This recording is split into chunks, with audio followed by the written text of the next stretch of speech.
মানুষকে মনে করানো প্রয়োজন যে সে খুব ভয়াবহ ক্ষতির মধ্যে আছে, কিন্তু পরক্ষণেই কি ঘটে? সে ভুলে যায়। আপনি খুতবা শুনেন, আপনাকে স্মরণ করানো হয়, আপনার চিন্তা আসে আর আপনি ভাবেন, ভাই আমার কাজের ব্যাপারে সচেতন হওয়া প্রয়োজন। আর যখন আপনি মসজিদের পার্কিং এ হয়তো কোনো গাড়ি দেখলেন, আপনি সব ভুলে গেলেন। ইনসান, আল্লাহ মানুষকে এই পৃথিবীতে পাঠানোর আগে এই মানুষের ব্যাপারে এটা বলে দিয়েছেন, আলাস্তু বিরব্বিকুম ক্বালু বালা শাহিদনা। সূরা আরাফে তিনি বলেন, আমি কি তোমাদের প্রভু নই? আমরা বলেছিলাম, হ্যাঁ অবশ্যই আপনি আমাদের প্রভু, আমরাই এর সাক্ষী। আমরা পৃথিবীতে আসার আগেই আল্লাহকে এই সাক্ষী দিয়ে এসেছি যে তিনি আমাদের প্রভু। আর এখন আমরা ভুলে গিয়েছি, আমাদের মনে নেই। আমরা লা ইলাহা ইল্লাল্লাহ বলার গুরুত্ব হারিয়ে ফেলেছি। মুহাম্মদুর রাসূলুল্লাহ সাল্লাল্লাহু আলাইহি সাল্লাম এই বলার শক্তি হারিয়ে ফেলেছি, আমরা ভুলেই গেছি। সুতরাং ইনসান শব্দটি এখানে ফারদের সমর্থক হিসেবে এসেছে, আলাদা ব্যক্তি। আর নাফস লোকটি, কিছু শব্দ আছে যেগুলো সমর্থক, আল বাশার মানুষ, আর নাস, কিন্তু এখানে এসেছে ইনসান। এর দুইটা তাৎপর্য আছে, একটা হলো আমাদের ভুলে যাওয়ার প্রতি ইঙ্গিত, আর দ্বিতীয় হলো ইনসান শব্দটি দিয়ে আলাদা ব্যক্তি বোঝায়, যা হলো ইসমে জিন্স। এর মাহাত্ম্য হলো এই শব্দটি দিয়ে দুটি বিষয় বোঝানো হচ্ছে, এটা সমগ্র মানব জাতিকে সম্পৃক্ত করে, আবার একই সাথে এটা একক বোঝায়। এখানে শিক্ষণীয় একটা বিষয় আছে। ইনসান শব্দটির ব্যাপারে ছোট একটা বিষয় বলে আজকে শেষ করবো ইনশাআল্লাহ। তা হচ্ছে দায়িত্বের ব্যাপ্তি নিয়ে। মনোবিজ্ঞানে দায়িত্বের ব্যাপ্তি বলে একটা কথা আছে। এখানে যারা আছেন, আমি আপনাদের সহজ করে বাড়ির উদাহরণ বা একটা ক্লাসরুমের উদাহরণ দিব। আমার বাসায় আমার বাচ্চারা আছে, আলহামদুলিল্লাহ আমার 5 জন সন্তান আছে। তারা সারা বাড়ি ছুটাছুটি করে। আমি যখন বাসা থেকে বের হয়ে যাই, তখন যদি বলি দুষ্টুমি করো না, এটা বলে যদি দরজা বন্ধ করে দিই, আমি শুধু বললাম দুষ্টুমি করো না, তারা কি দুষ্টুমি করবে না? করবে। এটাই হচ্ছে দায়িত্বের ব্যাপ্তি। কিন্তু আমি দরজা খুলে যদি বলি, হুসনা তোমার বোনকে জ্বালাবে না, ওয়ালিয়া দেয়ালে আঁকবে না, হুদা চিৎকার করবে না, আহমদ ঘুমাতে যাও, আমি যদি নির্দিষ্ট করে বলি, তাহলে কি তারা তাদের দায়িত্বের ব্যাপারে বেশি সচেতন হবে না? অবশ্যই। যদি আমি সাধারণভাবে বলি, তাহলে কি হবে? এটা নিশ্চয়ই অন্য কারো ব্যাপারে বলছে, তাহলে আমি ঠিক আছি। বুঝতে পারছেন? শিক্ষক ক্লাসে বললেন, ছাত্ররা হয়তো অনেক চেঁচামেচি করছে, শিক্ষক বললেন সবাই চুপ করো, সবাই কি চুপ করবে? কিন্তু শিক্ষক যদি একজনকে নির্দিষ্ট করে বলেন, বাকিদের জন্য উদাহরণ তৈরি করেন, সবার চিৎকার বন্ধ। বলে রাখি, শিক্ষকদের জন্য এটা একটা ভালো পরামর্শ। আপনি একজনকে বলবেন, করিম তুমি কি এভাবে কথা বলতেই থাকবে? একজনকে বলেন, সবার তখন কি হবে বলুন তো? সবাই চুপ। কেন? আপনি নির্দিষ্ট করে বলেছেন। এখানে দায়িত্বের কোনো প্রসারণ নেই, এখানে কোনো ভাগ নেই। আর বেশিরভাগ সময় যখন কাউকে দায়িত্ব দেয়া হয়, সে ভাবে এটা গুরুত্বপূর্ণ, কিন্তু অবশ্যই অন্য কেউ আছে যে এটা করতে পারে। হ্যাঁ, এখানে সমস্যা আছে। ধরুন শিক্ষক ক্লাসে প্রবেশ করলেন, এসে বললেন তোমরা বিশাল সমস্যায় পড়তে যাচ্ছ। এটা কিছুটা ভয়ের, কিন্তু আমি যদি করিমকে বলি, করিম তুমি জানো না তুমি কতটা সমস্যায় পড়তে যাচ্ছ, এটা কি করিমের জন্য অনেক বেশি ভয়ের না? অবশ্যই, তাই না? তাহলে এখানে যদি বলা হতো ইন্নান নাস আলা ফি খুসর, মানুষ ক্ষতির মধ্যে আছে, এটা একরকম। কিন্তু এখানে এসেছে ইন্নাল ইনসানা লাফি খুসর, প্রত্যেক এক এবং একক আলাদা ব্যক্তি ক্ষতির মধ্যে নিমজ্জিত আছে। তাহলে যখন কেউ এই আয়াতটি শুনবে, তার কার ব্যাপারে ভাবা উচিত? তার নিজের ব্যাপারেই। অন্যদের কথা বাদ, অন্যরা এখানে আসবে না। আমি নিজেই বিশাল ক্ষতির মধ্যে আছি, আমার এই মুহূর্তে অন্য কারো ব্যাপারে ভাবা উচিত না, আমার শুধু নিজের কথাই ভাবা উচিত। যখন নিজেদের আমল প্রসঙ্গে আসে, যা বিচারের দিনে আমাদেরকে বাঁচিয়ে দিতে পারে, এখানে কোনো ছাড় দেওয়া যাবে না। সেদিন মা তার সন্তানকে চিনবে না, মা তার সন্তানকে চিনবে না। রাসূল সাল্লাল্লাহু আলাইহি ওয়াসাল্লাম বাদে অন্য সব নবীই বলবেন, আমি তোমাদের জন্য সুপারিশ করতে পারবো না, অন্য কোথাও যাও, তোমাদের দেওয়ার মতো আমার কাছে কিছুই নেই। এটা এমন একটা দিন যেদিন ভাই ভাইয়ের কাছ থেকে দূরে সরে যাবে, সবচেয়ে ভালো বন্ধু আর সেদিন বন্ধু থাকবে না। ইয়াউমা ইয়াফিরুল মারউ মিন আখিহি ওয়া উম্মিহি ওয়া আবিহি ওয়া তাকাত্তাআত বিহিমুল আসবাব, সবচেয়ে ভালো বন্ধু আর সেদিন বন্ধু থাকবে না। ওয়া তাকাত্তাআত বিহিমুল আসবাব ইয়াউমা ইয়াফিরুল মারউ মিন আখিহি ওয়া উম্মিহি ওয়া আবিহি। আপনি আপনার পরিবারকে এতটাই ভালোবাসেন। এখানে বলে রাখি, মাঝে মধ্যে মানুষের ভালোবাসার কারণে আমরা খুবই খারাপ কাজ করে ফেলি, আমরা সত্যিকারই খুব খারাপ কিছু করে ফেলি। আর সেদিন যাকে জাহান্নামে নিক্ষেপ করা হবে, সে বলবে ওয়া মান ফিল আরদি জামিআ সুম্মা ইউনজিহ, সে আল্লাহকে বলবে, আমি কি আমার সন্তানের বদলে এই আযাব থেকে মুক্তি পেতে পারি? আপনি কি আমার ছেলেকে, আমার সন্তানকে আমার বদলে জাহান্নামের আগুনে দিতে পারেন? সেভাবেই বলবে। বা আমার স্ত্রীকে, বা আমার ভাইকে, বা আমার মাকে, ওয়া উম্মিহি ওয়া আবিহি ওয়া সাহিবাতিহি, পরিবারের সবাইকে। ওমান ফিল আরদি জামিআ, সে সকল মানুষের দিকে তাকাবে এবং বলবে, ও আল্লাহ, আপনি আমাকে জাহান্নামে দিচ্ছেন, আপনি আমার বদলে এদেরকে জাহান্নামে দিন, এদের সবাইকে, কিন্তু আমাকে বাঁচিয়ে দিন। সুম্মা ইনজি, সে যেন মুক্তি পায়। সুবহানাল্লাহ। এই হলো সেদিনের সম্পর্কের ধরন। এখন চিন্তা করুন, সেদিন আপনি সবাইকে ভুলে যাবেন। তাহলে আমরা এখানে বুঝতে পারছি আগে আমাদের এই দুনিয়ায় সবাইকে ভোলা উচিত। আপনি তাদের ব্যাপারে পরে ভাববেন। আপনি আগে কার ব্যাপারে ভাববেন? নিজের ব্যাপারেই। আমি বাচ্চাদের অভিভাবকদের আন্তরিকভাবে অনুরোধ করছি, আমি আশা করছি আমরা আমাদের বাচ্চাদের ব্যাপারে অনেক বেশি দুশ্চিন্তায় থাকি। আমরা নিজেদের ব্যাপারে ততটা দুশ্চিন্তায় থাকি না। ও, আমার ছেলেকে ইসলামিক স্কুলে ভর্তি করতে হবে, তাদেরকে একটা ভালো পরিবেশ দিতেই হবে। আপনি নিজে কি ভালো পরিবেশে আছেন? আপনি নিজে কেন অশ্লীল কিছু দেখেন? আপনি কেন অন্যকে গালি দেন? আপনি কেন ব্যবসায় প্রতারণা করেন? আপনি নিজেই কেন সময় মতো নামাজে দাঁড়াতে পারেন না? আমরা যাদেরকে ভালোবাসি তাদের ব্যাপারে এতটাই আন্তরিক যে আমরা আমাদের নিজেদের কথাই ভুলে যাই। সুবহানাল্লাহ। আপনি কি তাকে এটা বলতে পারেন, সেটা বলতে পারেন? তারা ইমামদের কাছে আসেন, আলেমদের কাছে আসেন, আপনি কি আমার সন্তানকে উপদেশ দিবেন? কেন, আপনার নিজের কি কোনো উপদেশ প্রয়োজন নেই? ও রিয়েলি? কারণ আমার মনে হয় আপনি যদি আপনার সন্তানকে বড় করেন, সবার প্রথমে আপনার উপদেশের প্রয়োজন। সবার প্রথমে আপনার উপদেশের প্রয়োজন। এতদিন আপনি কি করেছেন? আপনি কোথায় ছিলেন? কোথায় ছিলেন আপনি যখন আপনার নিজেরই বাচ্চাদের জন্য এগুলো করা প্রয়োজন ছিল? সুবহানাল্লাহ। ইন্নাল ইনসানা লাফি খুসর। এই আয়াতের মধ্য দিয়ে আমাদের নিজেদের উপরই সেই দায়িত্ববোধ ফিরিয়ে দেয়া হয়েছে। আমাদেরকে তাড়াতাড়ি করতে হবে। আসল ব্যাপারটা হচ্ছে আমরা কেউই সেই ক্ষতি থেকে নিরাপদ নই। আমরা এখনো ক্ষতি নিয়ে আলোচনা করছি না, এটা পরবর্তীতে আলোচনা করব। আমরা এখনো শুধুমাত্র ইন্নাল ইনসান এখানে আছি। আমার মনে হয় আজকের মতো এতটুকুই যথেষ্ট। ইনশাআল্লাহ আগামী মঙ্গলবার ইনশাআল্লাহ আমরা বাকিটুকু পড়ে সূরা আসরের দার্স শেষ করব। ইন্নাল ইনসানা লাফি খুসর। সন্দেহাতীত ভাবেই, আলাদাভাবে প্রত্যেক ব্যক্তি যে বারবার ভুলে যায়, সবাই মারাত্মক ক্ষতির মধ্যে ডুবে আছে। তারা যখন এটা বুঝতে পারে, তাদের এটাও বোঝা উচিত যে আল্লাহ শপথ করেছেন যে সময় চলে যাচ্ছে, তাদের নিজেদের পরিবর্তন করার সময় শেষ হয়ে যাচ্ছে। আল্লাহ তাআলা আমাদেরকে সূরা আসরের শিক্ষাগুলো অনুধাবন করার তৌফিক দিন। আল্লাহ তাআলা আমাদের অন্তরে এর শিক্ষাগুলো গেঁথে নেওয়ার তৌফিক দিন, যেন আমরা এগুলো সব সময় স্মরণে রাখতে পারি। আল্লাহ যেন আমাদের সাহাবাদের মতো হওয়ার তৌফিক দেন, যারা যখনই একে অপরের সাথে দেখা করতেন সূরা আসর না পড়ে তারা একে অপরের সাথে বিদায় নিতেন না। ওয়াল আসর ইন্নাল ইনসানা লাফি খুসর ইল্লাল্লাযীনা আমানু ওয়া আমিলুস সলিহাত ওয়া তাওয়াসাউ বিল হক ওয়া তাওয়াসাউ বিস সবর। আল্লাহুম্মা জাআলনা মিনাল্লাযীনা আমানু ওয়া আমিলুস সলিহাত ওয়া তাওয়াসাউ বিল হক ওয়া তাওয়াসাউ বিস সবর। আমিন ইয়া রাব্বাল আলামিন। ইনশাআল্লাহ সবার সাথে আগামী মঙ্গলবার আবার দেখা হবে। আসসালামু আলাইকুম ওয়া রাহমাতুল্লাহি ওয়া বারাকাতুহু। আপনাদের সূরাতুর রহমান নিয়ে কিছু বলবো, এরপর সূরাতুল ওয়াকিয়াতে যাব। আসলে না, সূরাতুল ওয়াকিয়া দিয়ে শুরু করি। সূরাতুল ওয়াকিয়াটি একটু বড় সূরা। এই সূরাটির শুরুতে আপনি দেখবেন জান্নাতে যাওয়া কিছু মানুষের কথা বলা আছে। আস-সাবিকুন আস-সাবিকুন উলাইকাল মুকাররাবুন ফি জান্নাতিন নাঈম সুল্লাতুম মিনাল আউয়ালিন ওয়া কালিলুম মিনাল আখিরিন। একদম সর্বপ্রথম সামনের ভিআইপি সিটে বসা লোক, যেগুলো জান্নাতে যাবে, যারা জান্নাতে যাবে, ওনারাই হলেন সূরাতুল ওয়াকিয়ার আলোচ্য মানুষগুলোর অন্যতম। আচ্ছা বলুন তো, এই সর্বপ্রথম অগ্রগামী কারা? কি না, নবীগণ ছাড়া অগ্রগামীগণ কারা? সাহাবা। হ্যাঁ, কিন্তু সেটা তাদের যুগের জন্য। আল্লাহ বলছেন ওয়া কালিলুম মিনাল আখিরিন। কেন জানেন? প্রত্যেক প্রজন্মেই তাদের নিজস্ব সাবিকুন আছে।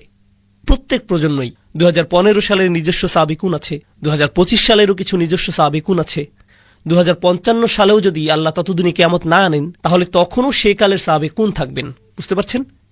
এখনো শেষ না, কিন্তু প্রত্যেক জাতিরই নিজস্ব সাবেকুন থাকবেন। শুধু পার্থক্যটি হলো প্রথম যুগের সাবেকুনদের অনুপাত শতকরা হার বেশি ছিল। আপনাদের এটা একটা উদাহরণ দিয়ে বুঝিয়ে দিচ্ছি। কল্পনা করুন 800 জন মানুষ একটি পরীক্ষা দেয়। যদি সাহাবীদের সময় ইমানের এই পরীক্ষা 800 জন মানুষ দেয়, তাহলে 750 জনই 90% বেশি নাম্বার পাবে। তো তারা হলেন গোল্ডেন এ প্লাস। কিন্তু প্রজন্ম যেতে যেতে তখনও মানুষ 90-এর বেশি পাবে, তবে শতকরা হার নেমে যাচ্ছে। ধরুন 800 হতে মাত্র 50 জন, বা 800 জনে মাত্র 20 জন 90-এর বেশি পেয়েছে। বুঝতে পারছেন? তাই অকলিলুম মিনাল আখিরিন, আরো কম পরবর্তীদের মধ্যে। কম মানুষ না, কিন্তু শতকরা হার কম। সাহাবিগণের সময়ে এ প্লাসের হার বেশি, তাই সামগ্রিক গুণ অনেক অনেক বেশি। আমাদের প্রতিযোগিতা কম, তাই সামগ্রিক গুণ অনেক কম। তবে প্রতিযোগিতা প্রত্যেক প্রজন্মেই থাকে। তো যাই হোক, সূরাতুল ওয়াকিয়ার প্রথম বিষয় হলো আস-সাবিকুন। এই সূরার দ্বিতীয় বিষয় হলো আসহাবুল ইয়ামিন। মা আসহাবুল ইয়ামিন? ফা আসহাবুল মাইমানাতি মা আসহাবুল মাইমানা। ডান পাশের মানুষজন। আর সাবিকুনদের সাথে ডান পাশের মানুষজনের পার্থক্য কি? সাবিকুনদের বলতে পারবেন সংরক্ষিত, এক্সক্লুসিভ, আর ডান পাশের যেই মানুষজন হলেন বাকি আমরা সকলে জান্নাতের ইকোনমি ক্লাস। আল্লাহ আমাদের সাবিকুনদের অন্তর্ভুক্ত করে দিন। কিন্তু অন্তত পক্ষে ডান পাশের মানুষজন থাকা মানে তারা জাহান্নামে যাবে না, এরা যাবে জান্নাতে। এরা হলেন দ্বিতীয় বিষয়। ঠিক আছে, এখন অন্যদিকে কারা আছে? ডান পাশে মানুষ আছে, আবার বাম পাশেও মানুষ আছে। এরপর আল্লাহ বাম পাশের মানুষদের নিয়ে বলছেন 3 ধরনের মানুষ এখন পর্যন্ত। প্রথমে অভিজাত শ্রেণী, এরপর ডান পাশের মানুষ, এরপর বাম পাশের মানুষ, তাই না? এরপর চতুর্থ বিষয়, আল্লাহ কিছু প্রশ্ন করেছেন। আফারাআইতুম মা তুমনুন, আফারাআইতুম মা তাহরুসুন, আফারাআইতুমুল মা আল্লাযী তাশরাবুন, আফারাআইতুমুন নার আল্লাতী তুরুন। তিনি সব অদ্ভুত প্রশ্ন করেছেন। তোমরা কি বাচ্চা সৃষ্টি করো নাকি আমরা বাচ্চা সৃষ্টি করি? তোমরা ফসল ফলাও নাকি আমরা ফসল ফলাই? তোমরা আগুন জ্বালাও নাকি আমরা আগুন জ্বালাই? তোমরা আকাশ থেকে পানি নামাও নাকি আমরা আকাশ থেকে পানি নামাই? মানে আল্লাহ মানুষকে আল্লাহ যা সৃষ্টি করেন সেই বিষয়ে চিন্তা করতে বলছেন। মানে আল্লাহ যে সৃষ্টি করেন তা, তোমরা কিছুই সৃষ্টি করো না, আল্লাহই সবকিছু সৃষ্টি করেন, তোমাদের কোনো সৃষ্টিশীলতা নেই। এই যে আল্লাহর সৃষ্টিকে চতুর্থ প্রকার বিষয় হিসেবে বলা হচ্ছে 4টি। এখন পর্যন্ত কতগুলো বিষয় আমাকে ক্রমানুসারে বলতে পারবেন? দেখি তো আপনারা এখনো বেঁচে আছেন। প্রথমটি কি ছিল? সাবিকুন, ঠিক। দ্বিতীয়টি আসহাবুল ইয়ামিন। তৃতীয় নাম্বার কি? বাম পাশের মানুষজন। আল্লাহ আমাদের তাদের অন্তর্ভুক্ত না করুন। চতুর্থ নম্বর আল্লাহর সৃষ্টি, শুধুমাত্র আল্লাহই সৃষ্টি করেন। আর পঞ্চম বিষয়টি হল ফালা উকসিমু বিমাওয়াকিআন নুজুম ওয়া ইন্নাহু লাকসামুল লাউ তা'লামুন আযীম ইন্নাহু লাকুরআনুন কারীম ফি কিতাবিম মাকনুন লা ইয়ামাসসুহু ইল্লাল মুতাহহারুন তানযীলুম মির রাব্বিল আলামিন। এই বিষয়টি হল কোরআনের বিশেষত্ব, মহিমা সম্পর্কিত, কোরআনের অসাধারণ গুণ সম্পর্কিত। ছোট ব্যাপার না কিন্তু। 5টি বিষয় সূরার শেষটি পুরোটা সংক্ষেপে বলে দেয়, কিন্তু এগুলোই প্রধান 5টি বিষয়। সূরাতুর রহমান আমরা পড়ার চেষ্টা করছি, তাই না? সূরাটির প্রথম বিষয় কি আমাকে বলুন তো? আর রহমান ও আল্লামাল কুরআন। প্রথম বিষয়টি কি? কোরআন। সূরাতুল ওয়াকিয়াতে কোরআন কি একটি বিষয় ছিল? ছিল। কোথায়? বিষয় নাম্বার 5। তাহলে সূরা আর রহমানে এটা প্রথম বিষয় আর সূরা ওয়াকিয়াতে এটা পঞ্চম বিষয়। ওকে, সূরাতুর রহমানের দ্বিতীয় বিষয় হলো আল্লাহর সৃষ্টিরা। ওয়াশ-শামসু ওয়াল কমারু বিহুসবান ওয়ান নাজমু ওয়াশ-শাজারু ইয়াসজুদান ওয়াস-সামা রাফাআহা ওয়া ওয়াদাআল মিজান। তাহলে দ্বিতীয় বিষয় কি? আল্লাহর সৃষ্টি। সূরাতুল ওয়াকিয়ার চতুর্থ বিষয় কোনটি ছিল? আল্লাহর সৃষ্টি। সূরাতুর রহমানের তৃতীয় বিষয় হলো বিচার দিবস, কিভাবে পাপীরা বিপদে পড়বে আর জাহান্নামে চলে যাবে। বিচার দিবস আর জাহান্নামের আগুন হলো সূরাতুর রহমানের 3 নম্বর বিষয়। সূরাতুল ওয়াকিয়াতে 3 নম্বর বিষয় কি ছিল? বাম দিকের মানুষ, যারা বিচার দিবসে দাঁড়িয়ে শেষমেশ জাহান্নামে নিক্ষিপ্ত হবে। সম্পর্কটা দেখতে পাচ্ছেন? সূরাতুর রহমানের চতুর্থ বিষয় হলো জান্নাত। ওয়ালিমান খাফা মাকামা রাব্বিহি জান্নাতান। আর যে তার রবের সামনে দাঁড়াতে ভয় করে তার জন্য থাকবে 2টি জান্নাত। আচ্ছা, অন্তত আপনি আল্লাহকে ভয় করেছেন। আপনি সবচাইতে ভালো ছিলেন না, ঠিক আছে, তবে অন্তত তাকে ভয় তো করেছেন। সূরাতুল ওয়াকিয়াতে দ্বিতীয় বিষয় কোনটি ছিল বলুন তো এবার? ডান পাশের মানুষজন অন্তত আল্লাহকে ভয় তো করেছে, তাই তারা জান্নাতে চলে যাবে। সূরাতুর রহমানের শেষ বিষয় হলো অসাধারণ সুপার স্পেশাল ডিলাক্স প্যাকেজের জান্নাত। ইখতিলাফ নিয়ে পরে বলছি, আপাতত সহজ করে বলি, এটা হচ্ছে সবচাইতে সুন্দর। ওয়ামিন দুনিহিমা জান্নাতান, অন্য একটি জান্নাত, আলাদা স্পেশাল জান্নাত। এর মধ্যে আরো অসাধারণ জিনিসপত্র আছে। তো একটা জান্নাত আবার অন্য এক প্রকার জান্নাত, এটাই হলো শেষ বিষয়, স্পেশাল জান্নাত। সূরাতুল ওয়াকিয়ার প্রথম বিষয় কি ছিল? সাবিকুন আস-সাবিকুন কোথায় যাবে? জান্নাতের সেই স্পেশাল জায়গায়। সূরাতুর রহমানের 5টি বিষয় আর সূরাতুল ওয়াকিয়ার 5টি বিষয়। 1 2 3 4 5 5 4 3 2 1, আয়নার মতো। কুরআন অবিশ্বাস্য রকমের গোছানো। আমরা এখনো সূরাটি শুরু করতে পারিনি, আমরা শুধু পরিবেশটা বুঝতে চেষ্টা করছি। এটা শুধু স্থানটি চেনা, এটা জরুরি, কারণ এর মাঝে আপনি কোরআনের সৌন্দর্য বুঝতে পারবেন, কত গোছানো তা দেখতে পাবেন। আমি জানি না আপনারা মুসলিম বিশ্বে এমনটা দেখেন কিনা, কিন্তু আমি আমেরিকাতে বেড়ে উঠতে গিয়ে কোরআনের ব্যাপারে প্রথম শুধু সমালোচনাই দেখতাম। কলেজে গিয়ে আমি কোরআনের কোনো প্রশংসা শুনিনি, সমালোচনাই হতো। শুধু যে এটার বিষয় তারা অবিশ্বাস করে এরকম না, বরং এর বিন্যাস নিয়েও সমালোচনা করত। এটা নাকি অগোছালো, নির্দিষ্ট গঠন নেই, এসব বলতো। আমি বলতাম, কি বাজে কথা যত সব, সবচাইতে অবিশ্বাস্য গঠন তো এখানেই। তোমরা মনোযোগ দাও না, এজন্য দেখতে পাও না, তাই দেখতেও পাও না। কারণ আল্লাহ এর দরজা অমনোযোগীদের জন্য খুলে ধরেন না, খোলেন না তিনি। আফালা ইয়াতাদাব্বারুনাল কুরআন ওয়ালাউ কানা মিন ইনদি গায়রিল্লাহ লাওয়াজাদা ফীহি ইখতিলাফান কাসীরা। তারা কি তবে কোরআন নিয়ে গভীর চিন্তা ভাবনা করে না? কারণ এটা আল্লাহ ছাড়া অন্য কারো পক্ষ থেকে হলে এতে অনেক অসঙ্গতি দেখতে পেতে। এর মানে হলো, যখন আপনি কোরআনে মনোযোগ দেবেন, আবিষ্কার করবেন যে এটা শুধু আল্লাহর পক্ষ থেকেই হতে পারে। আপনার কাছে পরিষ্কার হয়ে যাবে যে এটা মানুষ থেকে হতেই পারে না, পরিষ্কার হয়ে যাবে। এখন আমরা সূরার সূচনা শুরু করতে প্রস্তুত হলাম, সূরাতুর রহমান। চলুন শুরু করি। কিছু জিনিস আপনাদের জানাতে হবে। আমি নিজেকে দিয়ে শুরু করি। আমার পেশা হলো শিক্ষকতা, জীবিকার জন্য শেখাই। আর শিক্ষকতা পেশায় আমি অনেক কিছু শিখেছি। আপনাদের সেখান থেকে একটি বলছি, কারণ এই সূরার সাথে সেটা সম্পর্কিত। ক্লাসরুমের ভেতর আমি আরবি শেখাই। আরবি শেখানো কিন্তু কঠিন। অনেক ধরনের হাস্যরস করে ছাত্রদের মনোযোগ ধরে রাখতে হয়, কারণ আরবি ভাষাটি ক্লান্তিকর। যেমনটা আমি আগেও বলেছি, আপনার ঘুমের প্রয়োজন হলে আরবি ক্লাসে ঢুকে যান, জীবনের শ্রেষ্ঠ ঘুম পেয়ে যাবেন। রফা নসব শুরু হতে হতেই আপনি অজ্ঞান। তাই অনেক সময় ধরে আমি ভেবেছি, এটা আমি কিভাবে শেখাবো, কি প্রশ্ন জিজ্ঞেস করব, যখন ছাত্ররা উত্তর দেবে সেটা নিয়ে কিভাবে ঠাট্টা করব, সবাইকে কিভাবে জাগিয়ে রাখবো। সেটা কিন্তু এই লেকচারের মতো না। এই লেকচারে আপনাদের আমি শেখাচ্ছি না, কিছু প্রশ্ন করছি আপনাদের, তবে আপনাদের জেকে ধরছি না, আপনাদের নামও জানি না, আর ভুল উত্তর দিলে আপনাদেরকে মুরগিও বানাচ্ছি না। এখানে সেটা করছি না আমি। কিন্তু আমার ক্লাসরুমে যখন পড়াই, সেই ছাত্ররা কান্না করে দেয়। তারা কিন্তু ঈমান বেড়ে গেছে তাই কাঁদছে না, কান্নার অন্য কারণ আমি দেই তাই কান্না করে। শিক্ষক হিসাবে সেটাই করি, সেটা ভিন্ন জিনিস। কারণ শিক্ষকতা অনেক কাজ করতে হয়। আপনার ব্যাখ্যা করতে হয়, ছাত্রদের পুনরাবৃত্তি করাতে হয়, এরপর ছাত্রদের বিভিন্ন প্রশ্নের উত্তর দেওয়াতে হয়, যেন জানতে পারেন যে তারা বুঝছে কিনা। আপনি শুধু তাদের পুনরাবৃত্তি চান না, আপনি চান যেন তারা বুঝে, তাই না? এভাবে প্রশ্ন উত্তর আগে পিছে এদিক সেদিক করতে হয় না বোঝা পর্যন্ত। তো আমি অধ্যায়টা রেডি করলাম। আমি নিজের উপর বেশ খুশি। ভাবছি জীবনের সবচাইতে সুন্দরভাবে বোঝাবো আমি এবার। তো আমি ক্লাসে গেলাম, সবাইকে পড়ালাম, সেটা আমি খুব খুশি। সুন্দর উদাহরণ দিয়েছি, ছাত্রদের জিজ্ঞেস করেছি, সবাই বলল বুঝেছে। বুঝেছি, কি অসাধারণ।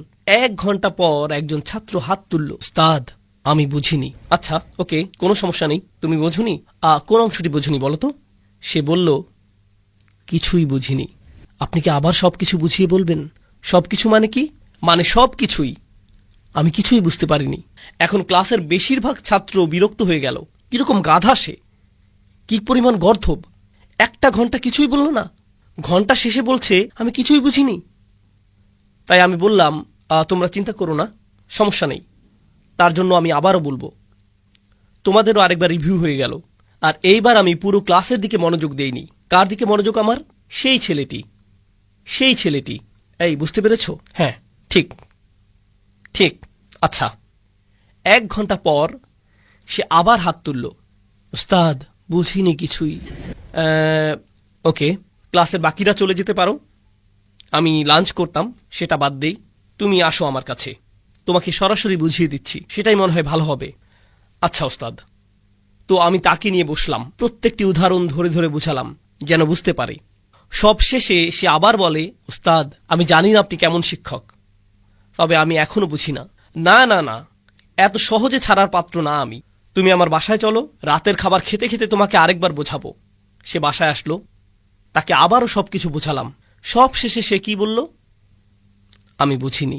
আচ্ছা ঠিক আছে, একটা বুদ্ধি আছে। আমার বাসায় তোমার জন্য একটা ঘর করে দিচ্ছি, তুমি আমার বাসায় থাকো। প্রত্যেকদিন সকালে উঠে তোমাকে বোঝাবো এটা, ব্রাশ করতে করতে, যতদিন না এটা তোমার হচ্ছে। শিক্ষকরা কি এমন করে কখনো? না, আমিও এমন করি না। কিন্তু আপনি যদি আমার মতো পাকিস্তানের লোক হন, তবে 1 ঘন্টা বোঝানোর পর যদি ছাত্র হাত তুলে বলে আমি বুঝিনি কিছুই, তখন সুন্দর একটা শেখানোর পদ্ধতি আছে, এটাকে বলে বোর্ড অফ এডুকেশন। সেটা আসলেই একটা বোর্ড।